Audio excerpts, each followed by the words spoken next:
जाऊन आलेलो आहे आणि आता दुपारी धाराशिवला पण एक सभा होती। आता प्रेस कॉन्फरन्स घ्यायचं मुख्य कारण असं आहे त्याचा परिचय होतो। बरं प्रकाश खंदारे,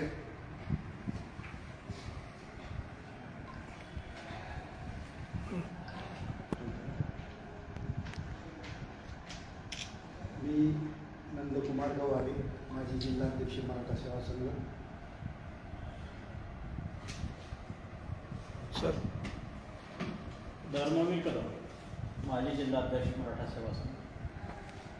याचबरोबर आता संभाजीनगरहून माझ्याबरोबर जे आलेले आहेत ते प्राध्यापक डॉक्टर अशोक कुंभे सर आहेत, प्राध्यापक डॉक्टर बालाजी मुळीक आहेत आणि श्रीयुत अतुल रसाळ हे इंजिनियर आहेत। आम्ही सगळे संभाजीनगरहून आलेलो आहोत आणि आजच्या सभेचं मुख्य प्रयोजन असं आहे, ते आपल्याला प्रेस नोट विस्तृत दिली, पण त्याच्यापूर्वीचा एक मुद्दा मला सांगायचा आहे, तो म्हणजे मराठा समाजाच्या आरक्षणाचा जो लढा माननीय मनोज जरांगे पाटलांच्या माध्यमातून सुरू झालेला आहे, तो लढा अत्यंत यशस्वीपणे त्यांनी खरं म्हणजे लढवला। आम्हाला सगळ्यांना त्यांचा अत्यंत अभिमान आहे।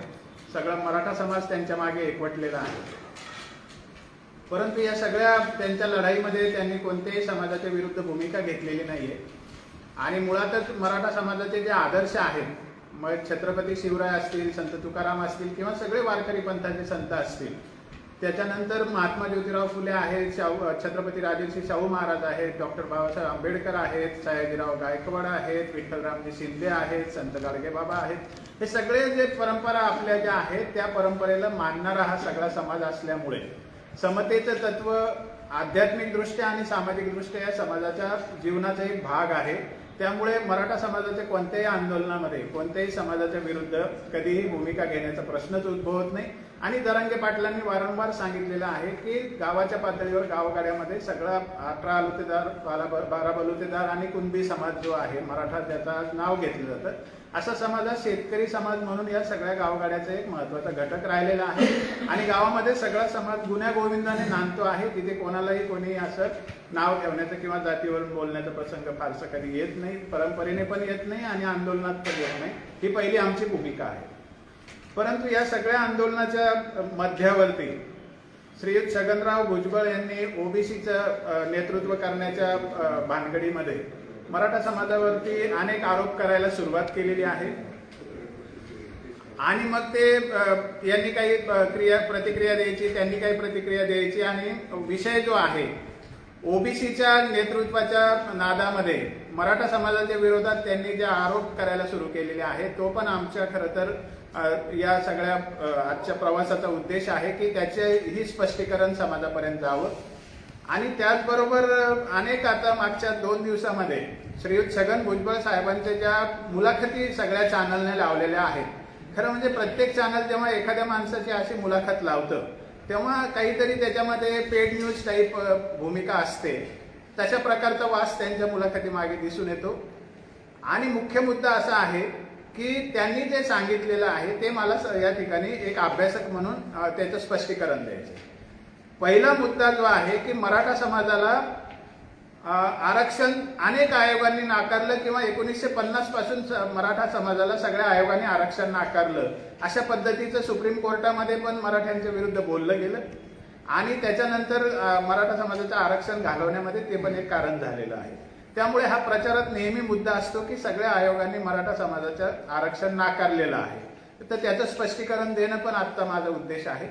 दुसरी गोष्ट अशी की छगन भुजबळ साहेब असं म्हणतात की आम्हाला ओबीसी जाती ज्या आता आरक्षणात आहेत त्यांना बीडी देशमुख समितीने आरक्षण दिलेलं आहे, त्याचं पण मला स्पष्टीकरण द्यायचं आहे।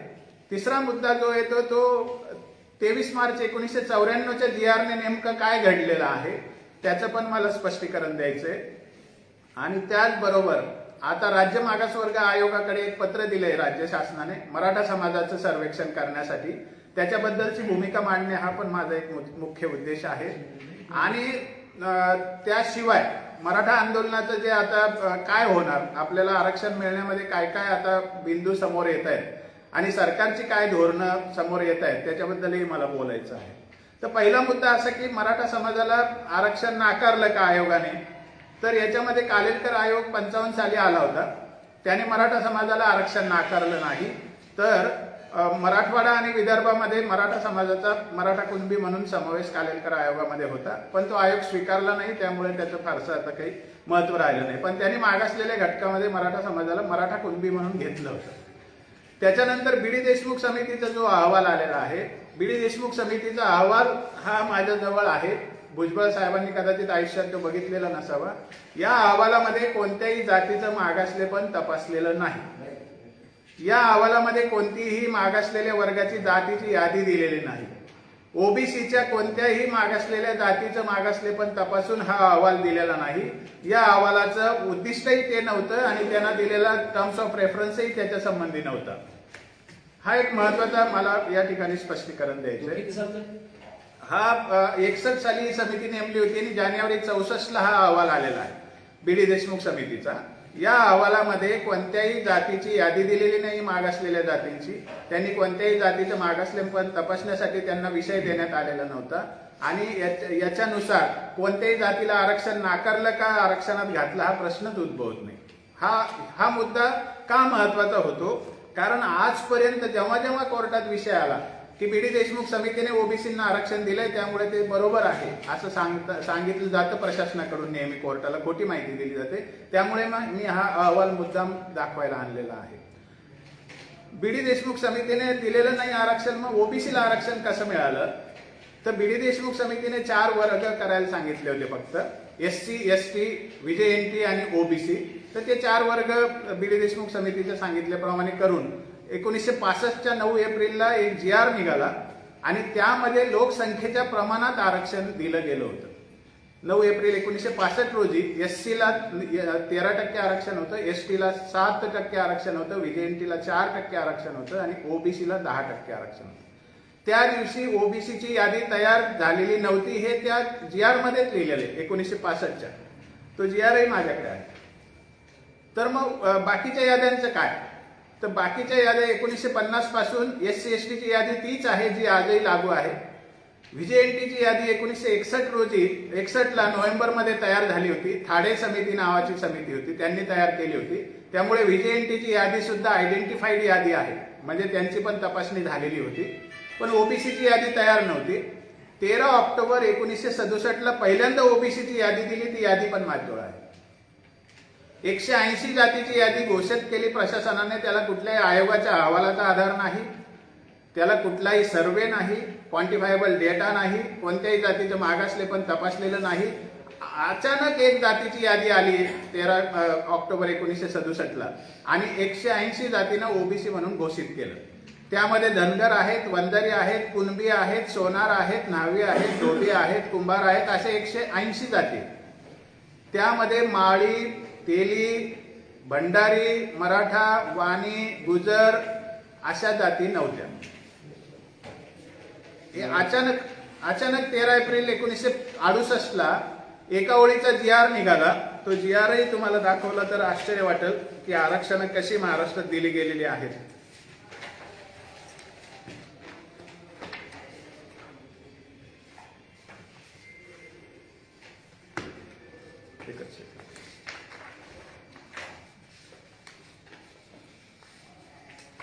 अशोक आणलं नाही का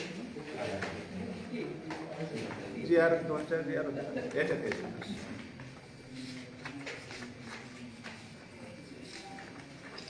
हा माळी जातीचं आणि तेली जातीचं जे आरक्षण झाले हे सगळ्यांना माहिती आहे, पण पुन्हा एकदा दाखवतो. एवढंच फक्त अहवाल, एवढाच डॉक्युमेंट, एवढाच डेटा, एवढाच सर्वे, एवढंच सगळं आहे. याच्यावरती 2 जातींना ओबीसी यादीत समाविष्ट केलेला आहे.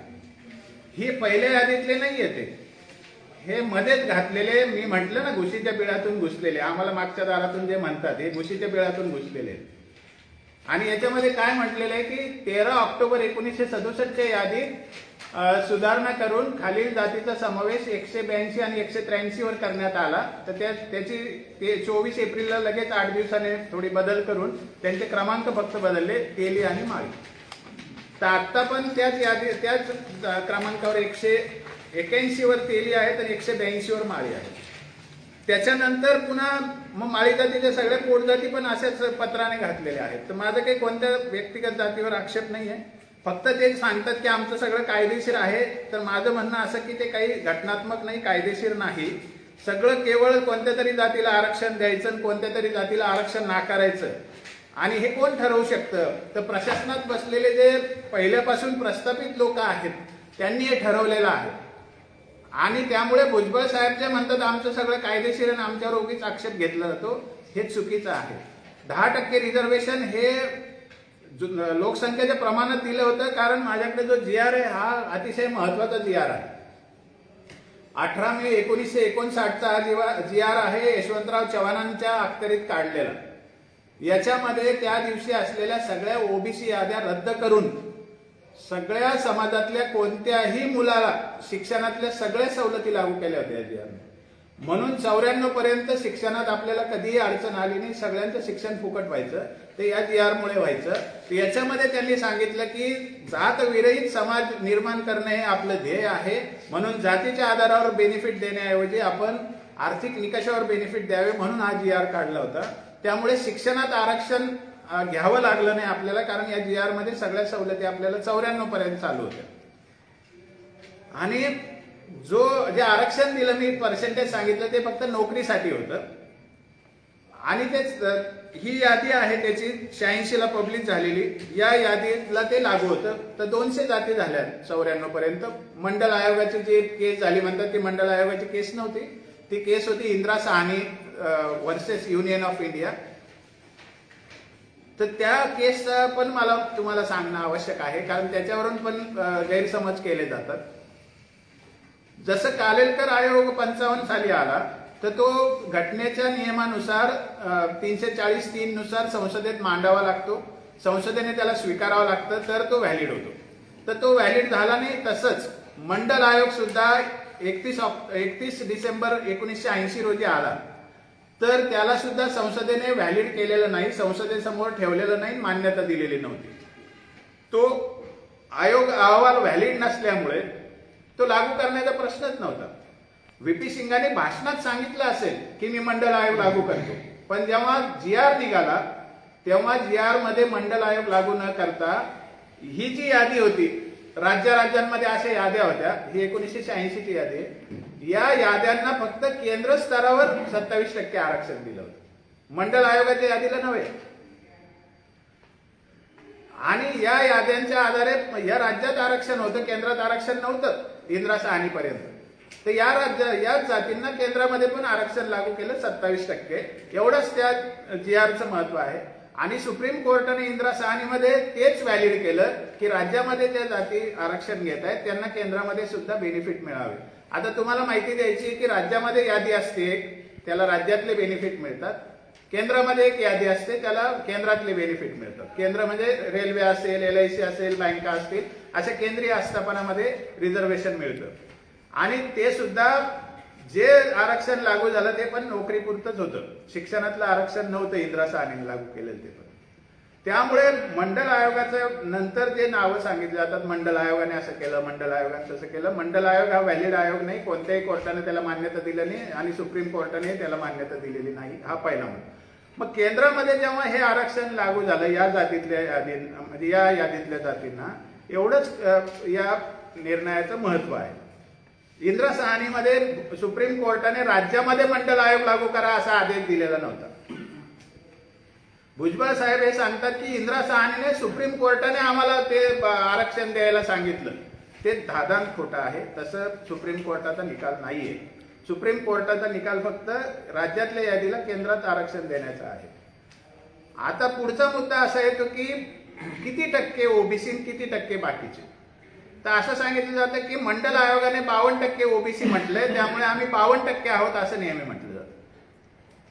आता मंडल आयोगाच्या यादीमध्ये ओबीसी 52% आहेत, तर मग मराठा किती टक्के हेही सांगावं लागेल. त्या यादीमध्ये मराठा 2.21% फक्त आहे. जिथे 52% ओबीसी तिथे मराठा 2.21% आहे. तिथे जाट आहे, तिथे वैश्यवाणी आहे, तिथे कायस्थ आहेत, तिथे ब्राह्मण आहेत. मग ते सगळे पण जुळावे लागतील ना आपल्या यादीशी. मग जर ते 52% जर मंडलच्या यादीने धरले असते तर मग मराठा 2.21 समजून अल्पसंख्य समजून आरक्षणात घ्यायला अडचण काय तुम्हाला? म्हणून मंडलचा फक्त ओबीसीचा आकडा खरा आणि बाकीच्या जातीचे आकडे जुळवायची आपली जबाबदारी नाही का? मग तर केंद्रीय पातळीवर जातीचे रचना वेगळ्या आहेत आणि लोकसंख्या वेगळ्या आहेत. 27% आरक्षण जे केंद्रात दिलं त्याच्यात मराठा 2.21% होता आणि ओबीसी 52% आहे, हे गृहीत धरलेली गोष्ट आहे. परंतु ते तितकेच राज्यामध्ये आहेत हे म्हणणं सरासर खोटं आहे. त्याचं कारण असं की 10% आरक्षण देताना लोकसंख्येच्या प्रमाणात आरक्षण दिलेलं आहे 65 मध्ये, ते 94 मध्ये 52% कसे होतील ओबीसी? तर हे सांगण्याचं कारण असं की सुप्रीम कोर्टाने राज्यामध्ये 4 महिन्यामध्ये आयोग जे नेमायला सांगितले होते तसा आयोग नेमून आरक्षणात जे काही करायचं ते आयोगामार्फत करायला सांगितलं होतं.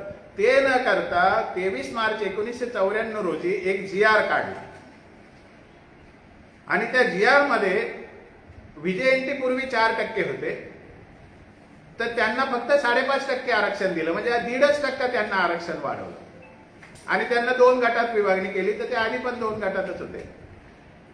परंतु ओबीसी मध्ये 10% ज्या मुख्य जाती होत्या त्या धनगर आणि वंजारी ओबीसीतून बाहेर काढले, त्यांना एनटीचा दर्जा दिला, भटक्या जातींचा दर्जा दिला आणि त्यांच्यासाठी ओबीसीतलंच आरक्षण वेगळं दिलं, 3.5% आणि 2%, म्हणजे ओबीसीतली लोकसंख्या कमी केली. आणि त्या GR नुसार जे पूर्वी 10% आरक्षण होतं ते आरक्षण 30% पर्यंत नेऊन पोहोचवलं. मग त्या 30%त 5.5% विजय एनटी ओरिजिनल होते ते, आणि उरलेलं जे आरक्षण आहे 24.5% हे ओबीसीला आरक्षण दिलं, म्हणजे एकाच दिवशी 14.5% आरक्षण ओबीसीच्या गटात वाढवलं आणि ओबीसीतल्या जाती मात्र बाहेर काढून 19% आरक्षण ओबीसीला ठेवलं. मग आता तुम्ही पत्रकार आहात, आपल्याला सगळ्याला साधारण अंदाज आहे आपल्या महाराष्ट्राच्या लोकसंख्येचा की ओबीसी मध्ये 3% लोकसंख्या असलेली एखादी जात सांगून दाखवा कोणती आहे. ती एक कुणबी जात आहे फक्त, की जिचं 10-12% लोकसंख्या असू शकते. माळी जातीची लोकसंख्या 2.5-3% पेक्षा महाराष्ट्रात नाहीये जास्ती. आणि मग माळी आणि कुणबी सोडले तर महाराष्ट्रात अशी कोणती जात आहे ओबीसी मध्ये की जिची लोकसंख्या लक्षात घेण्यासारखी आहे? मग 21% आरक्षण आहे ज्यांची लोकसंख्याच 15-16% आहे, तरी सुद्धा हे म्हणतात की आम्हाला आरक्षण कमी पडतं. आणि आमचं असं म्हणणं आहे की 23 मार्च 1994 रोजी तुम्ही बेकायदा सुप्रीम कोर्टाच्या निर्णयाचं उल्लंघन करून आणि कोणतंही आरक्षणाचं तत्व न पाळता आरक्षण एकदम 16% वाढवलं आणि त्या आरक्षणाची वाटणी तुमच्या मनमानी पद्धतीने केली आणि वरून 50% पर्यंत ते आरक्षण नेऊन ठेवल्यामुळे मराठा समाजाला आम्ही आमच्यात घुसू देणार नाही म्हणून हे म्हणण्याची सोय केली. मुळामध्ये मराठा समाजाची बाजू लावून धरण्याचा इथे मुद्दाच नाही. मुद्दा इथे असा आहे की सुप्रीम कोर्टाने 50% मर्यादा सांगितली, याचा अर्थ 50% आरक्षण द्यायला नाही सांगितलं. लोकसंख्येचा अभ्यास करून लोकसंख्येच्या 50%च्या मर्यादेपर्यंत आरक्षण देणं हा नियम आहे. 50%ची मर्यादा आहे म्हणजे ती ब्लॉक करा आणि येत्या काळामध्ये कोणत्याही समाजाला त्यात येऊ देऊ नका, असं तर सुप्रीम कोर्टाने सांगितलेलं नाही ना. त्यामुळे 23 मार्च 1994चा GR हा भुजबळ आणि त्यांच्या कंपन्या आणलेल्या दबावामुळे शरद पवार साहेबांच्या अखत्यारीत काढला गेलेला आहे.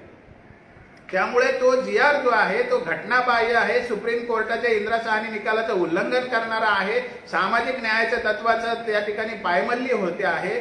आणि जे सुप्रीम कोर्टाने सांगितलं होतं की आयोगामार्फत काम करा, त्याच्याऐवजी त्यांनी ते थेट GR काढून एवढं आरक्षण वाढवून लागू केलं आणि 50%च्या मर्यादा त्या ठिकाणी ब्लॉक केली आणि 4 पिढ्या ज्या मराठा समाजाच्या ज्या बर्बाद झाल्या त्याला कारण तो GR आहे असं आमचं स्पष्ट मत आहे. तो GR सबज्युडाइस आहे, सुप्रीम आपल्या मुंबई हायकोर्टमध्ये त्याच्या विरुद्ध केस आहे आणि त्याची हिअरिंग सुद्धा 3 जानेवारी रोजी आहे.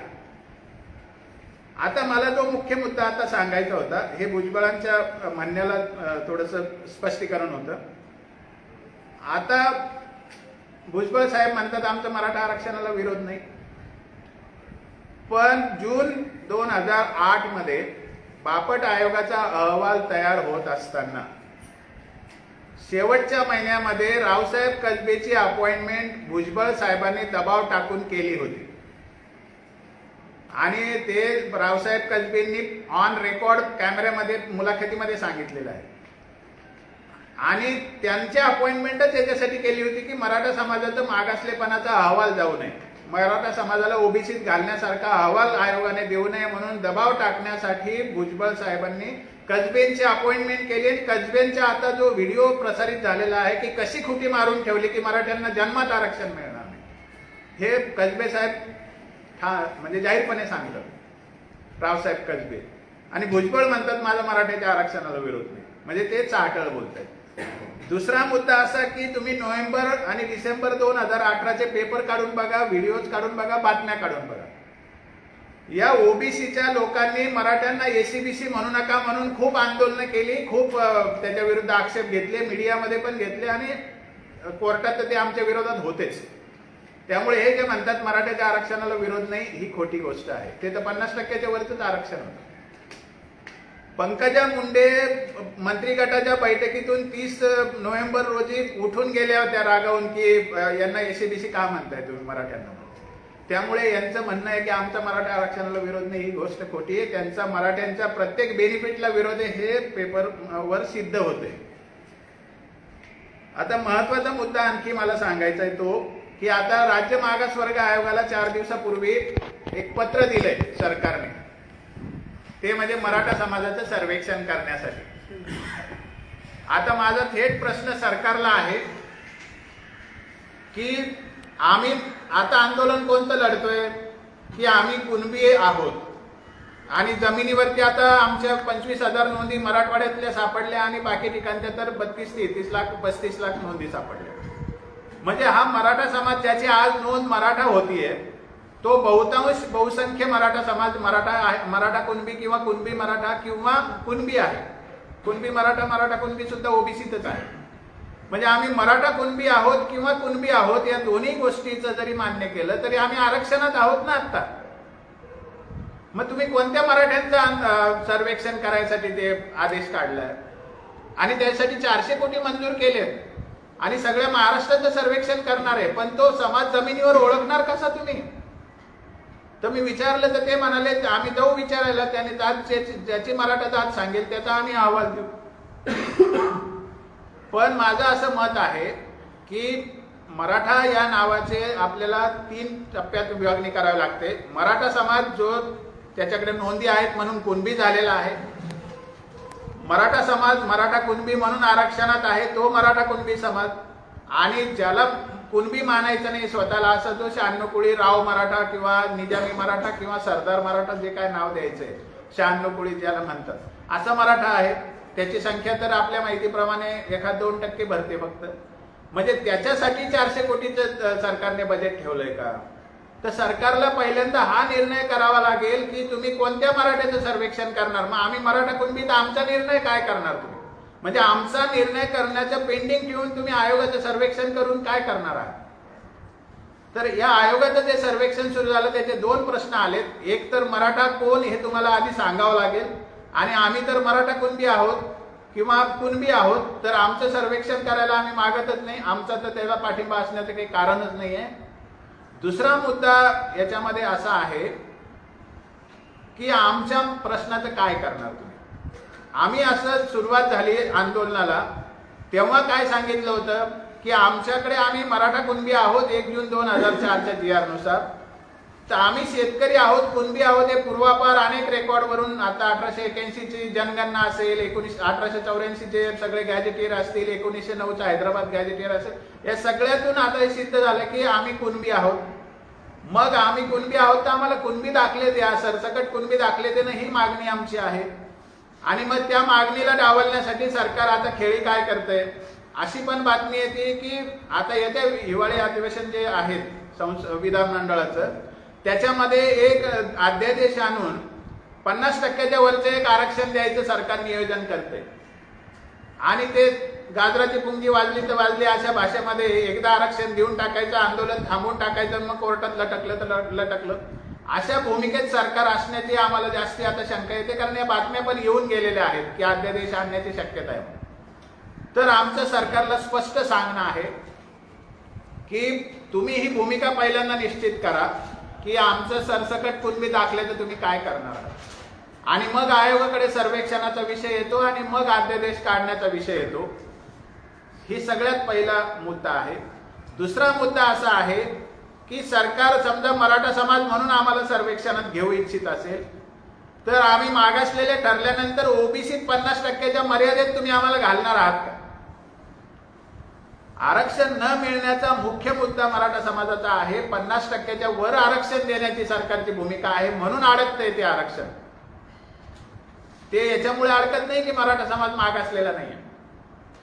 तुम्हाला मी एक उदाहरण देतो की मागच्या 25 वर्षामध्ये इंदिरा साहनी झाल्यानंतर राज्यामध्ये जेवढ्या जातींना आरक्षण मिळालं आणि केंद्रामध्ये जेवढ्या जातींना आरक्षण मिळालं त्याच्या कोणत्याही जातीचा सर्वे झालेला नाही.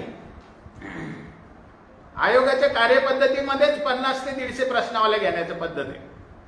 मग हे जर आयोगाची कार्यपद्धती आहे, भारतातल्या आणि महाराष्ट्रातल्या कोणत्याही जातीचं शासकीय सेवेत प्रतिनिधित्व किती याची गोष्ट पण नाहीये, कुठे उल्लेख पण नाही, आकडा पण नाहीये, तरी त्या लोकांना ओबीसीत घालून आरक्षण दिलं जाते. मग मराठ्यांचं जेव्हा आरक्षणाचा विषय येतो तेव्हा तुम्हाला कशाला पाहिजे 400 कोटीचं सर्वेक्षण? म्हणजे मराठा समाज एक दुय्यम नागरिक आहे अशी सरकारची भूमिका या ठिकाणी दिसून येते. हा सगळ्यात मोठा लांछनास्पद आणि निषेधार्ह विषय आहे की मराठ्यांचा जेव्हा विषय येतो तेव्हा तुम्हाला व्यापक सर्वेक्षण का लागतं? मराठ्यांचा जेव्हा विषय येतो तेव्हा तुम्हाला मोठ्या मोठ्या संस्था का नेमाव्या लागतात? मराठ्यांचा जेव्हा विषय येतो तेव्हा तुम्हाला 50% वर का जावं लागतं? कोणत्याही ओबीसीतल्या किंवा राजकारणातल्या माणसाने जो म्हणतो की ओबीसीला धक्का न लावता मराठ्यांना आरक्षण देऊ, त्याला आमचा प्रश्न आहे की तू कोणत्या अधिकारात ते म्हणतो? घटनात्मक दृष्ट्या तुला तसं म्हणण्याचा अधिकार आहे का? कारण ओबीसी हा एक प्रवर्ग आहे.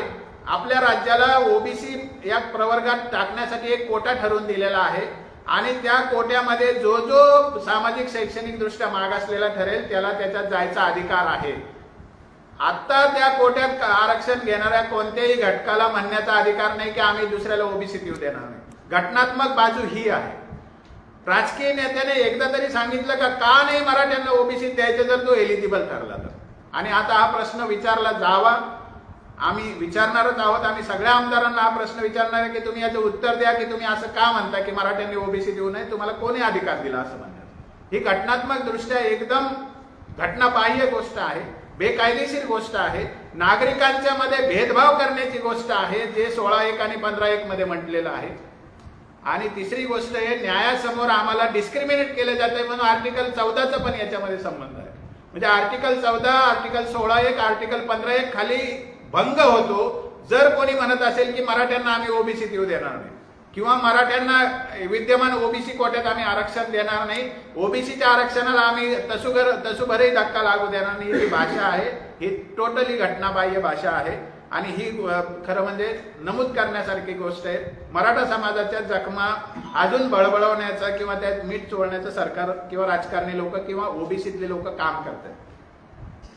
आता एक बातमी माझ्याकडे आलेली आहे, हिंगोलीला सभा होते, तिथे कोणीतरी धमकी दिलेली आहे की जरांगेंना आम्ही इकडे फिरू देणार नाही, ओबीसीच्या विरुद्ध कोणी बोललं तर आम्ही त्याला तंगड्या तोडू, मुर्दे पाडू, असे खूप भाषा काहीतरी ऐकायला आली. पत्रकार मला सांगत होते, मी ते ऐकलेलं नाही त्यामुळे त्याच्यावर जास्ती भाष्य करणार नाही. मी एवढंच म्हणेन की महाराष्ट्रामध्ये मुख्यमंत्री आहेत, उपमुख्यमंत्री आहेत, गृहमंत्री आहेत, ते त्याची दखल घेतील. कोण काय बोललं त्या प्रत्येक गोष्टीला उत्तर देणं हे काय आमचं काम नाही. आता एक शेवटचा मुद्दा आहे की सुप्रीम कोर्टामध्ये मराठ्यांना आरक्षण मिळालं नाही म्हणजे ते पात्र नाहीत असा त्याचा अर्थ होतो, असं नेहमी सांगितलं जातं. सर्वोच्च न्यायालयासमोर विषय मराठा समाज मागासलेला आहे की नाही हा नव्हता ओरिजिनली. जेव्हा 2 जजेसने तो विषय पुढे ढकलला, मोठ्या बेंचकडे पाठवला, त्यावेळेला फक्त 102 व्या घटना दुरुस्तीचा विषय पुढे पाठवला होता आणि 50% वरचं आरक्षण आहे म्हणून ते देताच येणार नाही असा निर्णय त्या 2 जजेसनेच केला होता. पण जेव्हा 50% वरचं आरक्षण आहे असं म्हणून तो निकाल दिलेला होता तेव्हा मराठा समाज मागासलेला आहे की नाही याचा अहवालावर चर्चा करण्याचा प्रश्नच उद्भवत नव्हता. आणि पुढे जरी गेला असला तो निर्णय तरी त्या निर्णयामध्ये एकाच जजने त्याच्यावरती अहवालावरती जे आक्षेप घेतलेले ते एकाच जजने घेतलेले, बाकी 3 जजेसने आक्षेप घेतलेले नाहीये. त्यामुळे तो अहवाल आमचा आजही जिवंत आहे, न्यायमूर्ती गायकवाड आयोगाचा अहवाल. दुसरी गोष्ट, त्यांचा आक्षेप एकाच मुद्द्यावर आहे, ते म्हणजे मराठा समाजाचं शासकीय सेवांमध्ये पुरेसं प्रतिनिधित्व आहे. मी आता तुम्हाला हा अहवाल दाखवतो. हा 2017चा शासकीय सेवेतील कर्मचाऱ्यांचा डेटा आहे. हा अहवाल शासनाचा आहे. दरवर्षीचा अहवाल पब्लिश होतो. 2022 पर्यंत हे अहवाल उपलब्ध आहे. त्याच्यामध्ये आता आरक्षणात असलेल्या घटकांचं किती प्रमाण आहे नोकरीमध्ये ते तुम्हाला मी एका दमात वाचून दाखवतो. सांगा. हे तर तुम्हाला मी फोटो पण काढते. याच्यामध्ये अनुसूचित जाती ज्या आहेत त्यांचं एकूण 17.90% शासकीय सेवेमध्ये प्रमाण आहे. अ ब क ड 4 याच्यामध्ये. अनुसूचित जमाती ज्या आहेत त्याच्यामध्ये 9.6% प्रमाण आहे. आता विमुक्त जाती व भटक्या जमाती यांचं एकूण आरक्षण आहे 11%. त्यांचं नोकरीत प्रमाण आहे 14.40%. विशेष मागास प्रवर्गाचं आरक्षण आहे 2%. त्यांचं 2.70% प्रमाण झालंय. विशेष मागास प्रवर्गाचं आरक्षण आहे 2%. नाही रिपीट नाही. विशेष मागास प्रवर्ग ठीक आहे सॉरी. इतर मागास वर्ग जे आता आपले विषय आहे यांचं आरक्षण आहे 19%. त्यांचं नोकरीतलं प्रमाण झालंय 24.90%. त्यांचं आरक्षण 19%, 24.90% प्रमाण झालंय.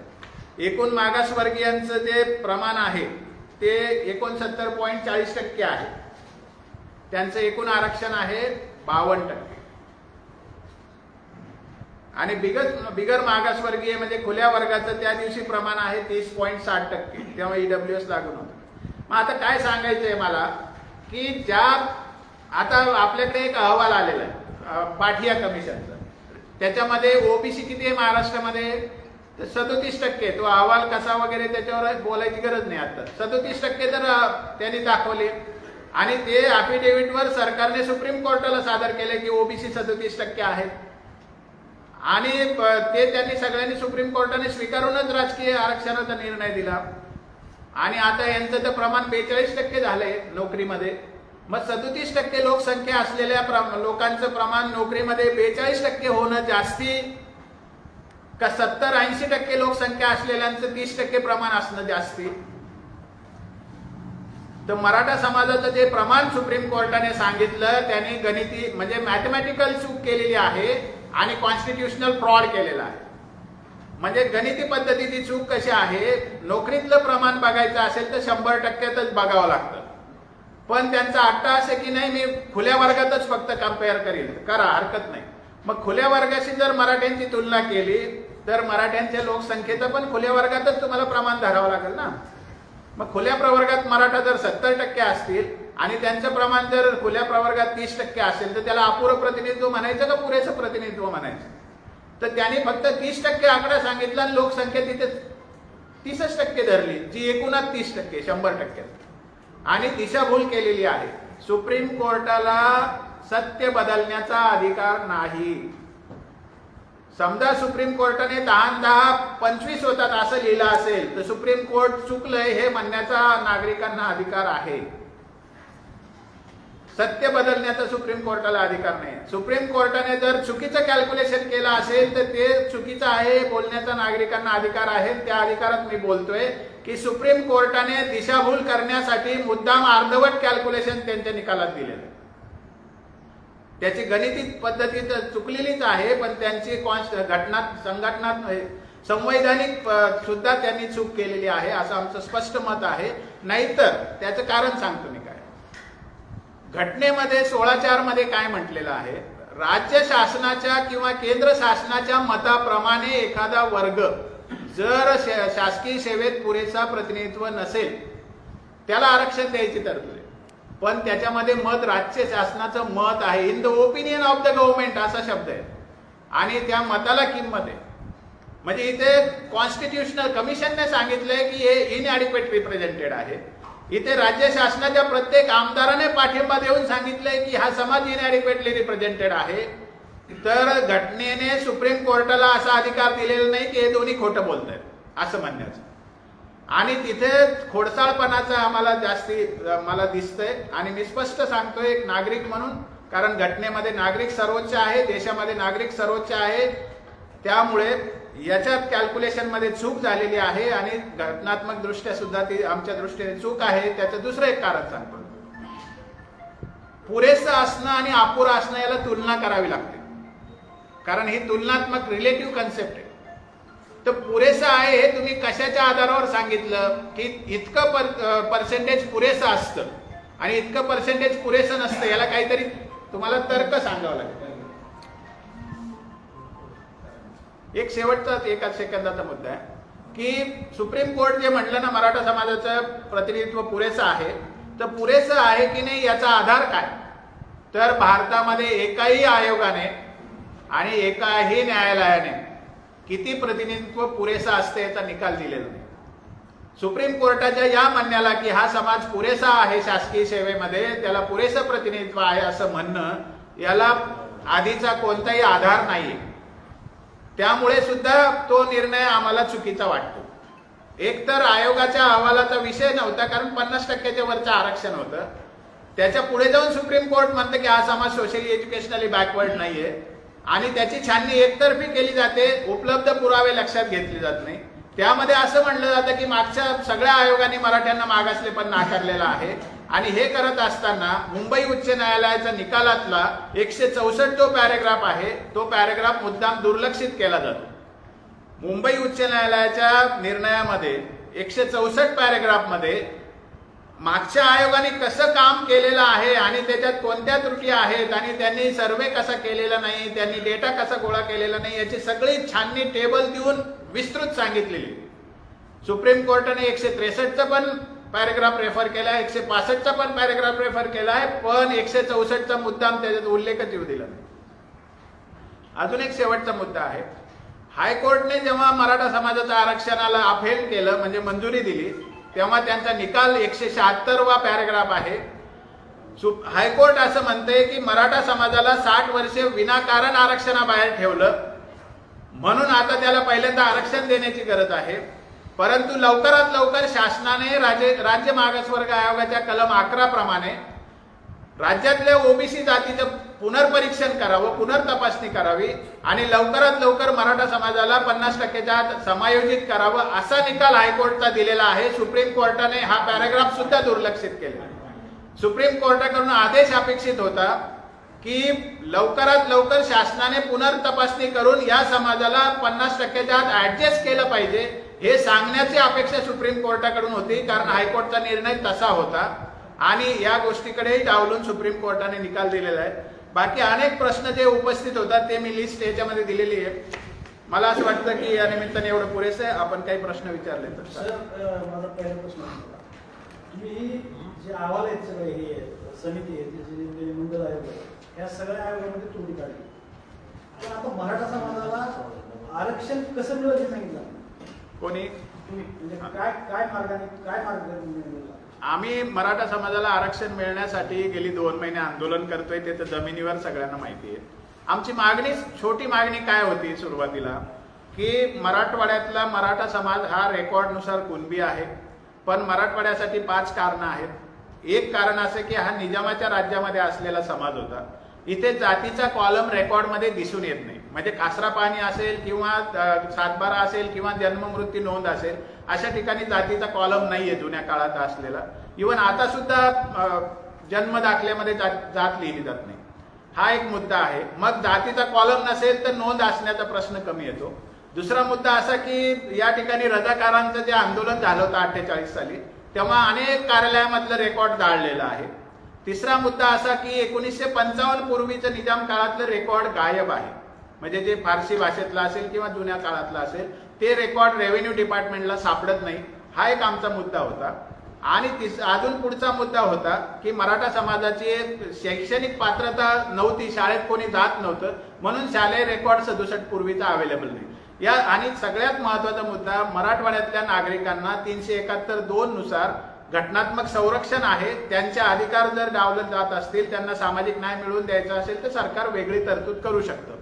म्हणून त्या आधारावर आम्ही सरकारकडे मागणी केली होती की मराठवाड्यातला समाज मराठा कुणबी समाज आहे जो की 1 जून 2004 नुसार घटनात्मक दृष्ट्या आरक्षणात आहे, तर आम्ही मराठा कुणबी आहोत फक्त आम्हाला आमच्याजवळ मराठा कुणबी नोंद नसल्यामुळे दाखले मिळत नाही, तर तुम्ही आम्हाला दाखले देण्याची तरतूद करावी, एवढीच मागणी होती. त्याच्यासाठी 29 मेला एक समिती नेमली होती. त्याने 3 महिने काम केलं नाही, म्हणून 7 सप्टेंबरला शासनाने न्यायमूर्ती संदीप शिंदेची समिती नेमली. मग त्यांनी रेकॉर्ड शोधायला सुरू केलं. तेव्हा त्यांना मग 25,000 24,000 नोंदी सापडल्या. आता तर आम्ही सिद्धच झालेलो आहोत. आता महाराष्ट्रातही 35 लाख नोंदी सापडल्या. आता तर सिद्धच झालेलो आहोत की आम्ही कुणबीच आहोत, आम्ही मराठा कुणबी आहोत आणि दोन्ही जाती आरक्षणात आहेत. त्यामुळे आम्हाला दाखले देण्यासाठी सरसकट एखादा GR काढावा. कारण आता मराठवाड्यातलाच प्रश्न शिल्लक आहे, बाकी ठिकाणी तर मोठ्या प्रमाणात सापडलेले आहेत नोंदी. मग मराठवाड्यातला समाज काही निजामकालीन कारणामुळे जर त्याच्यातून बाहेर राहत असेल तर त्याला कुणबी जातीचे दाखले देण्याचे सरकारने एक परिपत्रक काढावं. असे परिपत्रक महाराष्ट्रात अनेक काढलेले आहेत. त्यातले एक उदाहरण सांगतो की समजा मुस्लिम समाजाच्या OBC जातीमध्ये आरक्षण आहे, पण त्यांची जातीची नोंद नसते. मग त्यांना काय केलं तर 19 ऑक्टोबर 1995ला सरकारने एक पत्र काढलं की मुस्लिम समाजाची जातीची नोंद नसते, त्यामुळे त्यांचं जे व्यवसाय आहे ते जसं दावा करत असतील त्यांचा व्यवसाय इतर कोणत्या जातीशी जर जुळत असेल, ती जात जर आरक्षणात असेल तर त्यांना जातीचे दाखले त्या जातीचे द्यावेत ज्या जातीचा ते व्यवसाय करतात. मग तसं कुणबी जातीला का नाही करता येत, हा आधार आहे त्याचा. पण आता आपण हे सांगितलं की सर्वोच्च न्यायालयाच्या न्यायाधीशांनी गणिती चूक केली, तर त्याविषयी जनतेला बोलतात. या संदर्भात कोणत्या न्यायाधीशाने तशी गणिती चूक केली त्यावर काय आपण कायदेशीर दावा ठोकला राहतात मराठा समाजाच्या वतीने? त्याला एक म्हणजे अवघड प्रश्न असा आहे की मंडळ आयोग जो बेकायदेशीर आहे, बेकायदेशीर नाही म्हणलं मी, स्वीकारलेला नाही, कोणी व्हॅलिडेट केलं. पण त्याचं आरक्षण म्हणजे कसं काय लागू झालं आणि आतापर्यंत आपण गप कसं काय? मी सांगितलं गप्प पहिले गणिती चूक जी केली म्हणतो तर त्या न्यायाधीशाविरोधात आपण दाद मागणार न्यायालयात. एक लक्षात घ्या की आम्ही त्या आरक्षणाची आता मागणी करीत नाही आहोत. पहिला मुद्दा, आम्ही कुणबी जातीच्या दाखल्याची मागणी करीत आहोत, हा पहिला मुद्दा. दुसरा मुद्दा, आता तुम्ही म्हणताय की त्याच्यावरती आम्ही कोर्टात केस करणार का? त्या विषयावर कोर्टात केस करण्यासाठी फक्त रिव्ह्यू पिटिशनचा विषय असतो आणि त्याच्यामध्ये 2 पार्टी होत्या, एक सरकार आणि एक त्यांच्या अपोजिशन. तर सरकारने त्याच्याबद्दल बोलायला पाहिजे होतं. आपण म्हणत की नागरिकाला बोलण्याचा अधिकार आहे. बोलण्याचा अधिकार आहे तर बोलण्याचा अधिकार आहे, बोललेलो आहे मी. आता त्याच्यावर अजून अधिकार मला काय? पुस्तक लिहिण्याचा अधिकार आहे, लेख लिहिण्याचा अधिकार आहे, मी लिहीनच. मला त्याच्यावरती कोर्टात केस करण्याचा अधिकार नाहीये, कारण मी त्या केसमध्ये अपोजिशन आणि मेन रिस्पॉन्डंट नव्हतो ना. हा मुद्दा येतो त्याच्यावर. मला काय, मला जे बोलता येतं ते मी बोलणार, मला जे लिहिता येतं ते मी लिहिणार. घटनात्मक अधिकार आहे बोलण्याचा, लिहिण्याचा, प्रचार करण्याचा. डीपी मंडल आयोग 1980ला त्यांनी आपला अहवाल 31 डिसेंबर 80. बरोबर. तर त्या अहवालाच्या नुसारच OBCला आरक्षण देण्यात आलं नाही. बरं, त्या अहवालाला आतापर्यंत चॅलेंज झालं का? तेच सांगतो मी. कालेलकर आयोगाच्या अहवालाला चॅलेंज झालं का? नाही झालं. कारण जो अहवाल स्वीकारलेला नाही, मान्यता दिली नाही, त्याला चॅलेंज करण्याचा प्रश्न येत नाही, पहिली गोष्ट. दुसरी गोष्ट, मी सांगितलं की ही जी म्हणजे तो GR आहे, GR महत्वाचा लक्षात घ्या तुम्ही. आरक्षण कशाने मिळालं? GR ने मिळालं. त्याला त्यांनी मेमोरंडम म्हटलेलं, गव्हर्नमेंट मेमोरंडम. त्याच्यामध्ये एवढंच म्हटलेलं आहे की राज्यामध्ये ज्या याद्या आता चालू आहेत त्या दिवशी, म्हणजे 13 ऑगस्ट 1990 रोजी, त्या यादीतल्या जातींना आम्ही केंद्रीय पातळीवर 27% आरक्षण लागू करीत आहोत, एवढंच त्याचा आदेश आहे. आणि मग केस कशावर उभी राहिली? त्या GR वरच उभी राहिली ना. आरक्षण कोणतं दिलं होतं? GR मध्येच दिलेलं होतं. मग GR काय होता? तर राज्यातल्या या यादीला केंद्रात आरक्षण, एवढाच GR होता ना. मग अजून पुढचं सांगतो तुम्हाला काय झालं. सुप्रीम कोर्ट काय म्हणालं की आता आम्हाला मंडल आयोगाची तपासणी करण्याचा संबंधच येत नाही, कारण तो आमच्या समोर नाही, आमच्या समोर GR. मग आता तुम्हाला कोणाला वाटत असेल की या GR मध्ये ज्या याद्या आहेत जातीच्या, त्यांचं परीक्षण झालेलं नसेल, तर मग आम्ही आयोगाची रचना सांगतोय. 4 महिन्यानंतर आयोग फॉर्म होणार आहे, त्या आयोगाने त्या जातीच्या तपासणी करून घ्यावी. अजून मंडल आयोगाच्या जातीचा समावेश झालेला आहे, तो जर त्या यादीत नसेल तर तशा जातीचं परीक्षण पण आयोग करू शकतो. पण कुठल्याही परिस्थितीत त्या GRच्या पलीकडे काही जाऊन करणं हे सरकारला अधिकारच नव्हता, कारण ते त्या कोर्टाने सांगितलेलंच नव्हतं. त्यांना आयोगाकडे नेऊन काही करता येतं, आयोगाचा रिपोर्ट घेऊन काही करता आलं असतं, पण त्यांनी आयोगाला डावलून एका GRने सगळं आरक्षण वाढवणे, त्याचं डिस्ट्रीब्युशन करणे. त्याच्यात अजून सगळ्यात मोठी चूक झालेली त्या दिवशी काय, 23 मार्च 1994ला, की इंदिरा साहनीने तर शैक्षणिक आरक्षण सांगितलंच नव्हतं. त्या 23 मार्च 1994 मध्ये टोटल रिझर्वेशन 50% गेले, SC STचं 20 आणि हे 30. 50% नवीन शैक्षणिक आरक्षण लागू केलं त्या GR ने, आणि ते सगळ्यात वाईट झालं.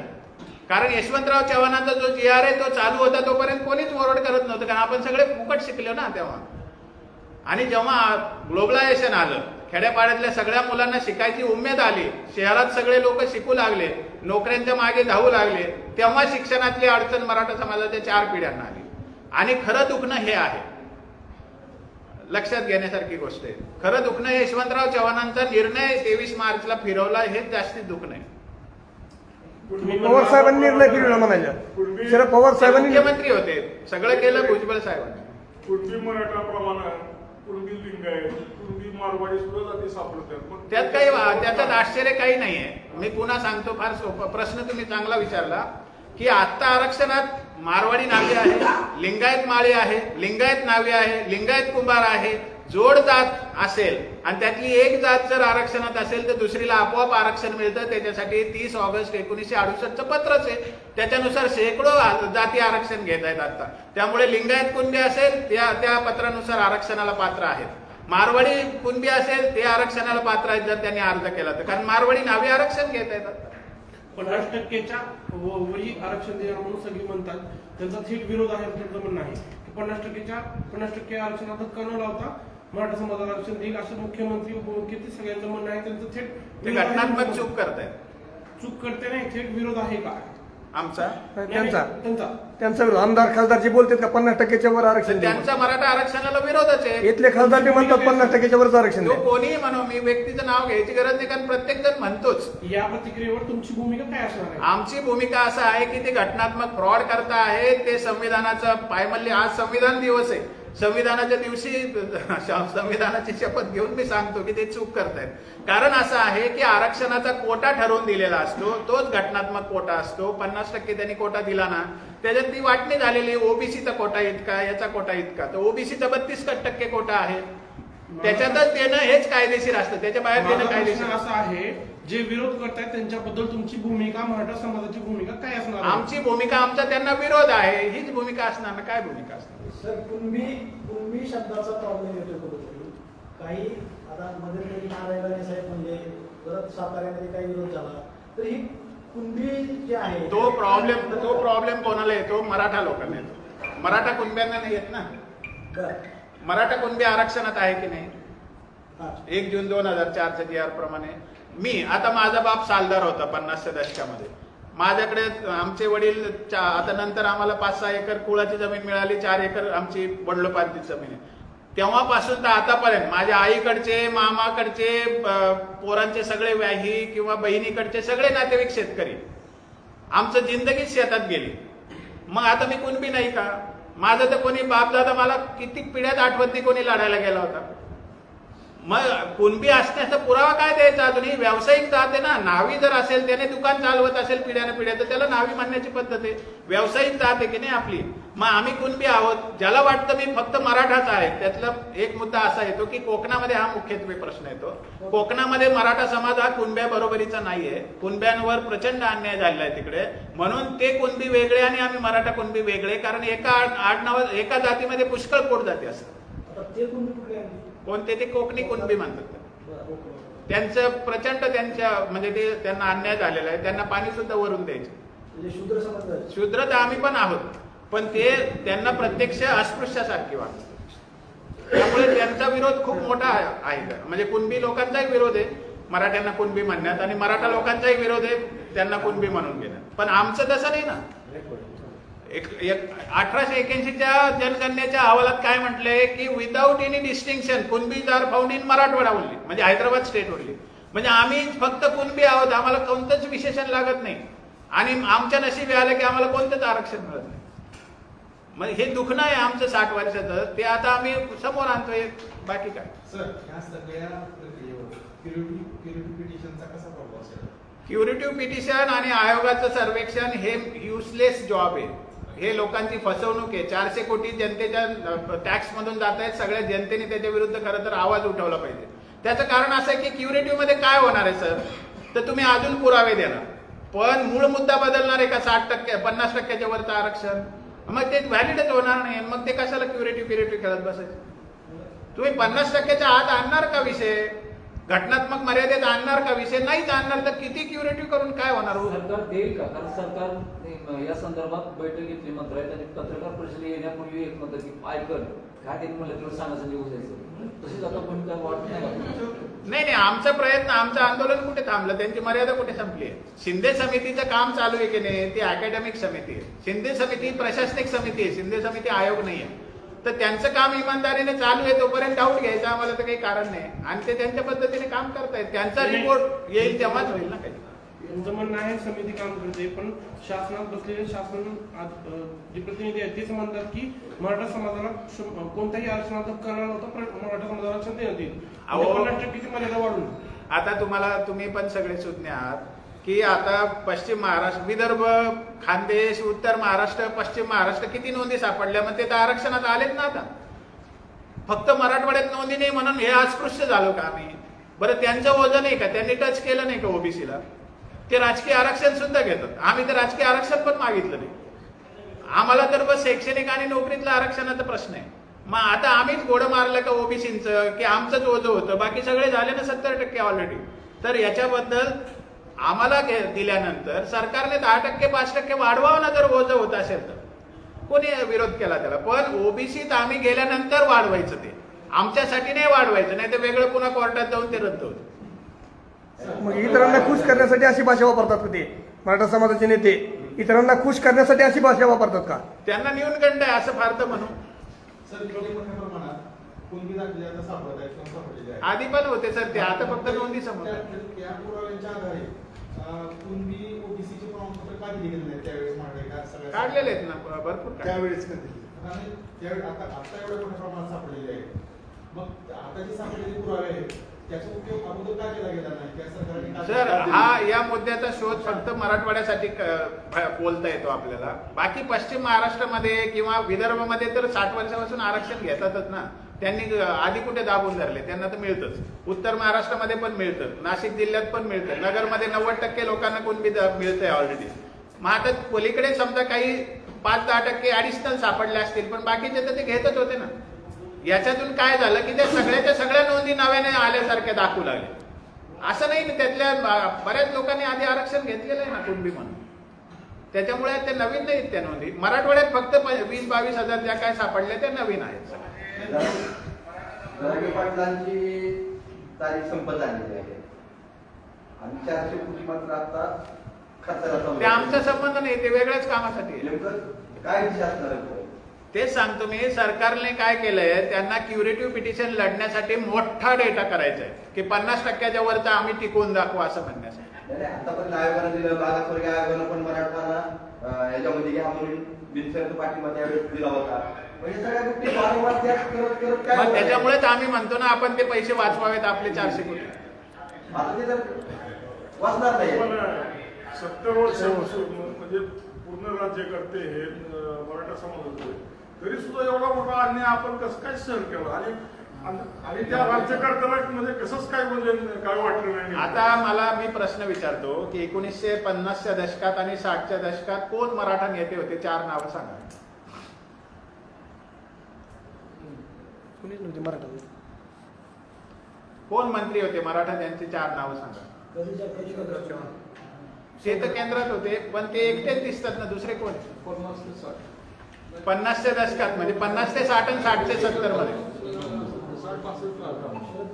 अरे शरद पवार 67ला पहिल्यांदा आमदार, 67ला पहिल्यांदा आमदार झाले. शंकरराव चव्हाण शंकरराव चव्हाण नंतर पिक्चर मध्ये आले. नंतर मी 60 म्हणजे 50 ते 60 आणि 60 ते 70 मध्ये सांगा ना कोण होता मराठा नेता? 4 नावं सांगा बरं. 60 ते 70 मध्ये यशवंतराव चव्हाण होते. ते एकटेच होते. हो ना. 4 म्हटलं ना मी. आणि यशवंतरावांना विचारलं पहिल्यांदा मुख्यमंत्री झाल्या आता हे मराठी माणसाचं राज्य म्हणायचं का मराठ्यांचं राज्य म्हणायचं? नाही पण मंत्रिमंडळात तर मंत्री नावं सांगा ना हो सर, जास्त नावं सांगा ना तुम्ही. त्यावेळेस मी नावं सांगतो त्यावेळेला कोण होतं? 1920 ला पहिल्यांदा बाळासाहेब खेर पंतप्रधान झाले म्हणजे मुख्यमंत्री झाले. ते 1953 पर्यंत एकटेच मुख्यमंत्री होते. 1953 ते 56 पर्यंत मोरारजी देसाई मुख्यमंत्री होते. आता त्या काळातल्या आमदारांची नावं सांगता येतील का आपल्याला? मराठा आमदारांची नावं सांगता येतील? नाही सांगता येत. सुहास पळशीकरांच्या पुस्तकात लिहिलंय की त्या काळात सगळेच ब्राह्मण होते. खासदार ब्राह्मण, आमदार ब्राह्मण, काँग्रेसचे पदाधिकारी ब्राह्मण, प्रशासनात ब्राह्मण, सगळे. हे मी नाही म्हणत आहे, इतिहास आहे. ते काय मला काही ब्राह्मण जातीचं काही सांगायचं. ब्राह्मणांना आरक्षण भेटलं नाही असं म्हणाले.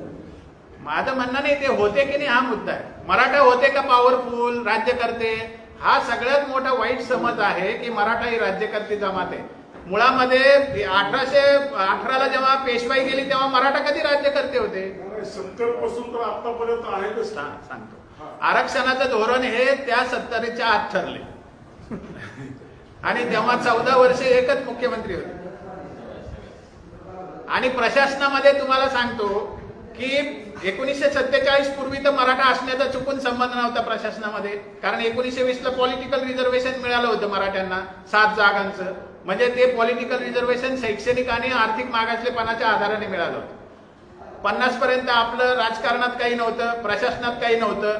70 पर्यंत यांची ताकदच नव्हती. पुढे आरक्षणच नाही तर प्रशासनात मराठा आला कुठून? सर एक आता वेगळा म्हणजे पण जर मराठा समाजाला आरक्षण जर मिळालं तर त्यानुसार जर पॉलिटिकल जे आरक्षण आहे त्याचं चित्र कसं असेल? मी तुम्हाला तेच सांगतो की पॉलिटिकल रिझर्वेशन हे 243D आणि टी अनुसार मिळतं. आणि शैक्षणिक आणि सामाजिक रिझर्वेशन जे आहे ते 16(4) आणि 15(4) नुसार मिळतं. 2 तरतुदी भिन्न आहेत की नाही? मग 2 तरतुदीची यादी पण भिन्न पाहिजे ना हो. हे सगळा गौड बंगाल घोळ आहे ना इथे महाराष्ट्रामध्ये आरक्षणाचा. जो सामाजिक मागासलेला तो राजकीय मागासलेला कसा असेल? कारण आणि हेही माहिती आहे आपल्याला की गरीब समाज जास्ती मतदान करतो.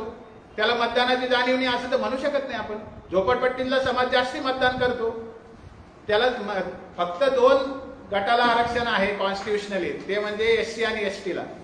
महिलांना आरक्षण देता येतं कारण ते आयडेंटिफाईड असतात, ते महिला आहेत म्हणून. ओबीसीचं राजकीय आरक्षण द्यायचं तर तुम्हाला प्रत्येक मतदारसंघ निहाय कोणती जात मायनॉरिटी हे शोधावं लागेल. म्हणजे ग्रामपंचायतीत प्रत्येक गावात ते शोधावं लागेल इथे कोणती जात मायनॉरिटी आहे. ते इतकं सोपं नाही. ट्रिपल टेस्ट कोणीच पाळत नाही, सगळा फ्रॉड आहे. पण आमचं म्हणणं असं आहे की तुम्ही 2 वेगळ्या याद्या करा, आमचं काही दुखणं नाही.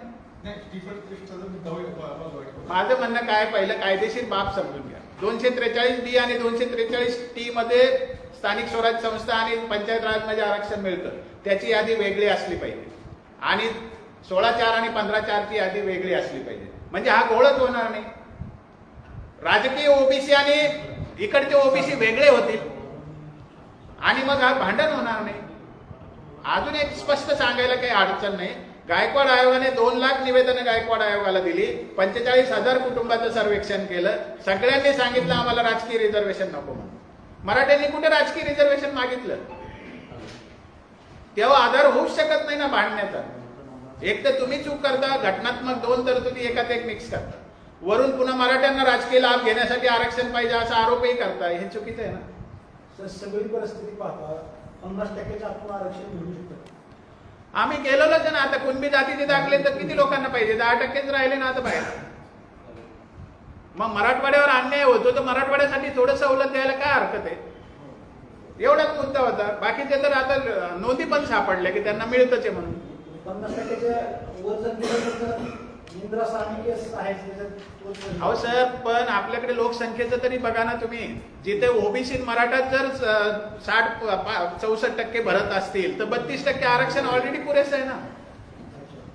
आणि म्हणून सुप्रीम कोर्ट ते वाढू देत नाही. मागासवर्गीय आयोगाबाबत काय म्हणतात? कोणत्या? मागासवर्गीय या मागासवर्गीय आयोगाबाबत एवढंच म्हणणं आहे की ते राजकीय लोकांचं कडबोळ आहे. तिथे काल काय झालं की त्यांचे एक किल्लारीकर नावाचे तर त्या ओबीसीच्या सभेत गेले होते आणि ते तिथे जाहीर बाईट देत होते की आम्ही जरांगेला मोजत नाही, आम्ही भीक घालत नाही. हे आयोगाच्या बैठकीतल्या माणसाने द्यायचं हे सगळं राजकारण झालंय ना सगळं. आधीच मराठ्यांच्या विरोधात त्या आयोगात असतील तर तिथे कसं मराठ्यांचा अभ्यास होणार? ते पण काही लोक असं म्हणतात की जरांगे ज्यावेळेस उपोषणाला बसले त्यावेळेस न्यायमूर्ती भेटायला गेले. अहो सर, रिटायर्ड न्यायमूर्ती सरकारने नेमलेला असतो तेव्हा त्याला पाठवलं तिथे जावं लागतं.